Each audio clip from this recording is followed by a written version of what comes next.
दोस्तों, आज यहाँ पे बात करने वाला हूँ मैं दोस्तों वो स्टॉक्स की जो एक बहुत शानदार डिविडेंड यील्ड देते हैं। आपके सामने दिख रहा होगा दोस्तों कि यहाँ पर 4 ऐसे स्टॉक्स की बात कही जाएगी जो 10%, जी हाँ दोस्तों, मोर देन 10% डिविडेंड यील्ड देते हैं दोस्तों।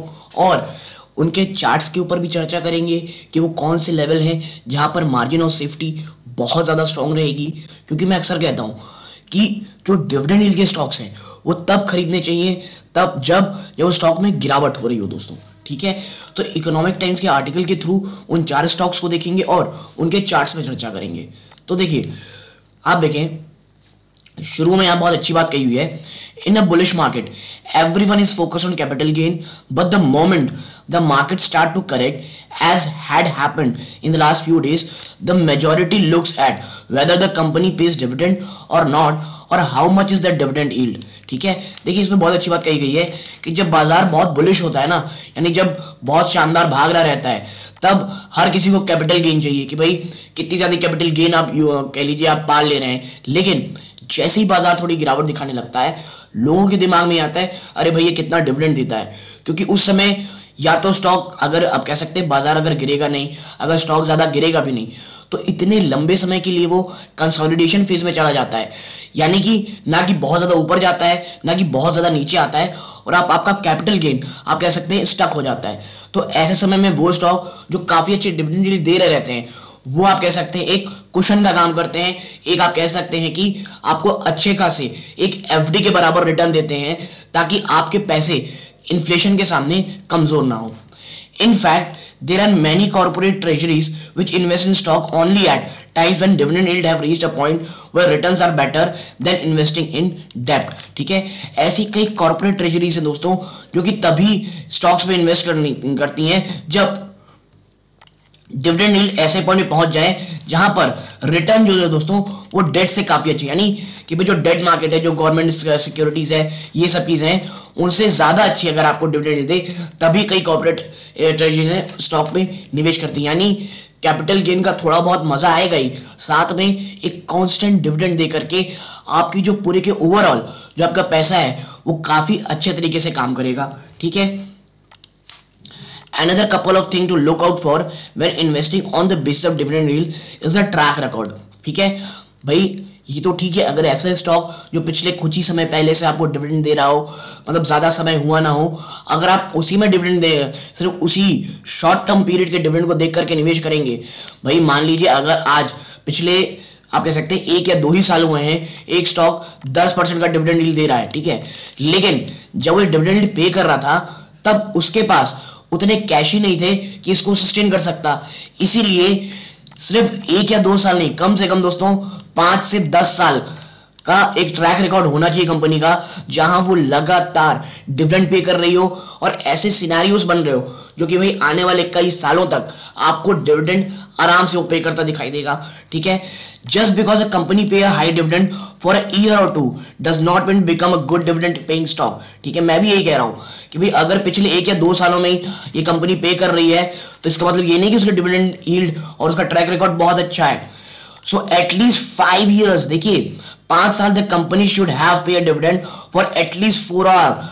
The reason why exception for 1 year is allowed is fact that due to COVID-led lockdowns, a number of companies genuine reason for trying to conserve the cash। ठीक है, 5 में 1 साल आप कह सकते हैं, 5 साल में 4 साल इसीलिए कहा गया है क्योंकि आप सबको पता है कोविड के समय क्या हाल थे। तो बल्कि वो एक स्मार्ट मूव रहा होगा कि जब तमाम कंपनीज अपने कैश को बचाना चाहती होंगी कि भाई कैश बचा लेते हैं, पता नहीं ये चीजें कहां तक जाएं। ठीक है, तो ये एक आप कह सकते हैं काफी अच्छी चीज कही गई है।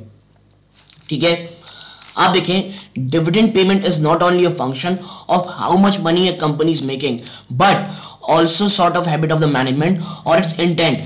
There are many companies which are sitting on huge cash piles but their dividend payout ratio is low, so paying continued dividend is sign of good intent in the public domain। Intent matter a lot and that is why it is important to look at what has been the track record of paying dividend। और ये मुझे लगता है दोस्तों बहुत ही शानदार बात कही गई है। ठीक है, क्यों कही गई है, देखिए आप एक चीज समझिए, इसमें कहा गया है कि जो डिविडेंड पेमेंट है दोस्तों, ये यही नहीं बताता कि कंपनी कितना ज्यादा पैसा दे रही है, उस कंपनी के वो इंटेंशंस बताते हैं कि कंपनी की इंटेंशंस क्या है। और आप देखिए, आप ऐसी बहुत सारी कंपनीज देखेंगे जिनके पास कैश इतने भयंकर हैं दोस्तों, भरे पड़े हैं कैश, लेकिन वो डिविडेंड पे देना ही नहीं चाहते हैं। लेकिन वो कंपनी जो लगातार डिविडेंड पे करती हैं, अपने निवेशकों के साथ अपना जो मुनाफा है वो बांटती हैं, वो कंपनी की इंटेंट, गुडविल बाजार में बहुत ज्यादा रहती है। ठीक है, यहां आगे लिखा गया है, we took a look at all the stocks across market cap, keeping in mind our dividend benchmark. Some of these stock may not be long term buy, but they are tactical buys which one require them for dividend, keep them for a medium term and sell them when they give modern capital gain. ठीक है, यानी कि यहां यही कहा गया है कि भाई ये बहुत ज्यादा लॉन्ग टर्म के लिए नहीं है, आप इन्हें खरीद लें चार स्टॉक्स को इन स्तरों पे। मैं आपको बताऊंगा कौन कौन से स्तर पे आप खरीद सकते हैं जहां पर आपका कैपिटल गेन काफी अच्छा हो, अगर आए बड़ी मात्रा में लें, एक अच्छा डिविडेंड लें, और जब थोड़ा बहुत कैपिटल गेन हो जाए आप स्टॉक से निकल जाए, ताकि वापस से जब वो गिरावट ले आप उसमें निवेश करें और वापस से एंजॉय करें। ठीक है, तो चलिए भाई आप देखते हैं वो कौन से चार स्टॉक्स हैं। देखिए, सबसे पहला नाम आता है एनएमडीसी का। ठीक है, एनएमडीसी का स्टॉक स्कोर इसका 10 है दोस्तों, यानी सबसे ज्यादा इसका स्टॉक स्कोर मिला है 10 है। इसका डिविडेंड यील्ड अगर आप देखेंगे तो आप पाएंगे 11.24%। जी हाँ दोस्तों, 11.24% की इसकी डिविडेंड यील्ड है। एनुअल डिविडेंड ये पर शेयर कितना पे करते हैं, 14.74। अब आपको लगे यार 14 रुपए तो बहुत कम है, आपको मैं इसका स्टॉक प्राइस जब दिखाऊंगा आपको लगेगा कि ये इतना पे कैसे कर रहा है। ठीक है, मार्केट कैप है 38,464, यानी आप कह सकते हैं मिड कैप कंपनी दोस्तों। तो आपको पता होगा मिड कैप कंपनी में अगर बाजार में गिरावट होती है तो ये भी स्टॉक्स गिरते हैं। ठीक है, यानी एनएमडीसी पहला स्टॉक, 10 का स्टॉक स्कोर है। डिविडेंड यील्ड दोस्तों इसकी 11.24 है और एनुअल डिविडेंड पर शेयर है 14.74 रुपए। ठीक है, अब तो ये बात हो गई इसकी। अब बात कर ले थोड़ा कि भाई इसके लेवल्स की। तो देखिए चार्ट में अगर इसमें हम थोड़ा देखेंगे तो आप देखिए इधर पे, ये देखिए अभी जब मैं वीडियो बना रहा हूं दोस्तों, ठीक है, 3% ज्यादा टूटा हुआ है, यानी आज टूटा हुआ है, तो ये काफी अच्छी चीज है। आप कह सकते हैं सुबह के 10 बजे हुए जब मैं वीडियो बना रहा हूं, रिकॉर्ड कर रहा हूं डिविडेंड यील्ड के लिए। आप पिछले एक साल में देखें, पिछले एक साल में ना स्टॉक 12% टूट चुका है दोस्तों। ठीक है, और इसीलिए मुझे लगता है कि ये जो लेवल्स हैं आप देखिए, यहां पे ये स्टॉक सस्टेन कर रहा है। ठीक है, ये जो लेवल है, ये जो गैप है ना दोस्तों, ये गैप देखिए, इसे अगर ये फुलफिल करने आता है तो ये सबसे मुझे लगेगा शानदार सिनेरियो रहेगा इन्वेस्टमेंट का। लेकिन ये बहुत नीचे है दोस्तों, लगभग 100 रुपए के आसपास, और ये गैप मुझे लगता है दोस्तों आज नहीं तो कल गैप फिल होगा। पहला जो इसका सपोर्ट रहेगा दोस्तों 120 रुपए के आसपास है। ठीक है, ये आप कह सकते हैं 120 रुपए के आसपास है, इधर के आसपास। ये जो आप रेखा देख रहे हैं लगभग यहां से आसपास जो जाती है, ठीक है, 120 के आसपास का पहला सपोर्ट है। अगर वो टूटता है दोस्तों देन आपको पता होगा 110 के आसपास, बट मेरे हिसाब से 100 रुपए के आसपास एक काफी अच्छा सपोर्ट दे सकता है। लेकिन देखिए आपको पता नहीं है ये कब 100 रुपए जाएगा नहीं जाएगा। आप इसे वीकली बेसिस पे एसआईपी के मोड में ले सकते हैं। ठीक है, आप क्वार्टर जो अभी बजट आ रहा है उसका इंतजार कर सकते हैं कि बजट में कुछ नेगेटिविटी आती है, स्टॉक में एक बड़ी गिरावट हो सकती है। अगर होती है एक्यूमुलेशन का टाइम होगा। और इवन मुझे लगता है इन स्तरों पे भी 120 ऐसा लेवल है जहां पे आप एक्यूमुलेशन एक इन्वेस्टमेंट कर सकते हैं दोस्तों। ठीक है, या जो मैं अक्सर स्ट्रेटजी बोलता हूं 40 + 30 + 30, यानी अभी 120 के आसपास अगर जाता है, इवन अभी भी 40% खरीद ले। अगर 110 के आसपास गया देन 30%, और उसके बाद दोस्तों 90 से अगर टूटता है, 90 मत लीजिएगा कि 90 एक ह्यूमंगस सपोर्ट है। अगर 90 के नीचे जाएगा तो फिर थोड़ी गिरावट दिखा सकता है। अगर 90 के नीचे जाए वहां पे लास्ट 30 आप कर ले और आपको एक अच्छी कंपनी एक अच्छे लेवल्स पे मिल जाएगी। एनएमडीसी 11% ज्यादा की आपको ये डिविडेंड यील्ड भी देता है। ठीक है, ये हो गई अपनी दोस्तों पहली कंपनी। बात करें दूसरी कंपनी की तो वो है कोल इंडिया। ठीक है, कोल इंडिया है 9 इसका स्टॉक स्कोर है दोस्तों। डिविडेंड यील्ड इसकी 10.169 है दोस्तों, यानी 10% से यहां भी ज्यादा, 23 रुपए का डिविडेंड देती है दोस्तों ये। और कह लीजिए आप इतनी इसकी मार्केट कैप है। ठीक है, 1,32,000 करोड़ से ज्यादा की मार्केट कैप, आप कह सकते हैं एक बड़ी पीएसयू कंपनी है। लॉन्ग टर्म आने वाले समय में आपको डिविडेंड देने का आप कह सकते हैं मादा रखती है। और जिन लेवल पे अभी मिल रही है दोस्तों, इसमें मैं आपको दिखाऊं, ये रहा कोल इंडिया। अभी अगर ये दोस्तों जहां ये टूटते टूटते अगर, क्योंकि देखिए पिछले 1 साल में इसमें गिरावट तो आप कह सकते हैं नहीं हुई है, 30% से ज्यादा की आपको रिटर्न दे चुका है पिछले 1 सालों में। क्यों? आपको पता होगा, जो कोल इंपोर्ट किया गया दोस्तों, कोल इंपोर्ट किया गया और ई ऑक्शन के थ्रू जो प्रीमियम वैल्यूएशन मिली है कोल्स को, उसका सीधा सीधा फायदा स्टॉक के स्टॉक प्राइस में हुआ है। और कह सकते हैं हम निवेशकों को जो निचले स्तरों पे खरीदारी किए हुए हैं 100, 120, 130 में बहुत बहुत एंजॉय किए हैं। प्लस आप सोचिए, मैं इसीलिए आपसे कहता हूं कि स्टॉक में तब निवेश करें जब वो स्ट्रगल कर रहा हो। आप खुद सोचें, इस स्टॉक ने, मैं आपको दिखाऊं यहाँ पे, जब ये यहाँ था लगभग 169, ये देखिए 150 के आसपास भी गया है। जिन लोगों ने 150, 130 के आसपास कोल इंडिया में निवेश किया होगा, वो कितने शानदार आप कह सकते हैं कैपिटल एप्रिसिएशन भी कर रहे होंगे, यानी उनका कैपिटल गेन भी बहुत ज्यादा हुआ और 10% ज्यादा की डिविडेंड। यानी अभी देखिए कोल इंडिया में ना 200 लेवल अगर टूटेंगे तो थोड़ी गिरावट होती है, तो 180 के आसपास मुझे लगता है काफी अच्छा लेवल होगा। क्योंकि मुझे थोड़ा सा ना कोल इंडिया एक्सपेंसिव लगता है दोस्तों, ठीक है। तो ये चीज कोल इंडिया में मैं आपको पहले बता दूं, बट डिविडेंड काफी अच्छी देता है, ठीक है।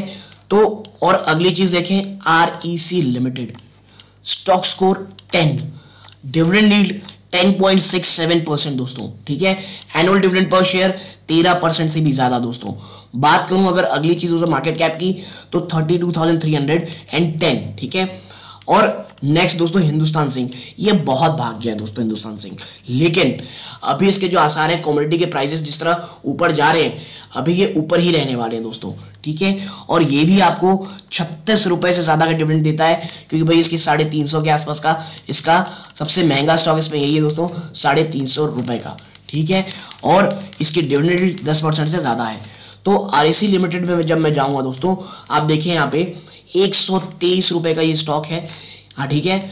और अगर हम देखें क्या ये भाई भागा है 1 साल में, तो आप पाएंगे कि ये ठीक ठाक सा 18% रिटर्न दे चुका है और थोड़ा सा आप कह सकते हैं ऊपरी स्तरों पे चल रहा है ये। और मुझे लगता है अगर ये गैप को फिल करने जाए तो ये काफी अच्छे लेवल्स हो सकते हैं दोस्तों खरीदारी के। और वो कौन से लेवल है आप देखिए, 114 के आसपास, ठीक है। उसके बाद 110 के आसपास सपोर्ट है, ये टूटता है, देन 100। ये सेम कहानी दोस्तों जैसी है जैसे NMDC की, पहला 118 के आसपास ये जा सकता है, और अगर ये 100 रुपए के आसपास मिल जाता है दोस्तों, तो for a longer term it's a great stock. लेकिन मैं कहूंगा REC में भी आप कह सकते हैं एक्यूमुलेशन के मोड पे जा सकते हैं, बल्क से बचिए। 40-30-30 की स्ट्रैटेजी मुझे लगता है यहां पर अपनाएंगे तो ज्यादा फायदा होगा। आखिरी में आपका हिंदुस्तान जिंक, ये तो मतलब आप कह सकते हैं पिछले 1 साल में जहां तक वहां चला गया है, ये तो ठीक है, लेकिन इससे जो निचले स्तरों से दिखाया है ना दोस्तों तेजी, मैं आपको दिखाऊं, ये गिरा था 247 के आसपास का, वहां से आप देखें तो ऑलमोस्ट 41% की तेजी दिखा चुका है, ठीक है। 350 के आसपास थोड़ा रेजिस्टेंस है, वहां पे समय लिए बिता रहा है, लेकिन मुझे लगता है दोस्तों हिंदुस्तान जिंक ना थोड़ा भाग चुका है।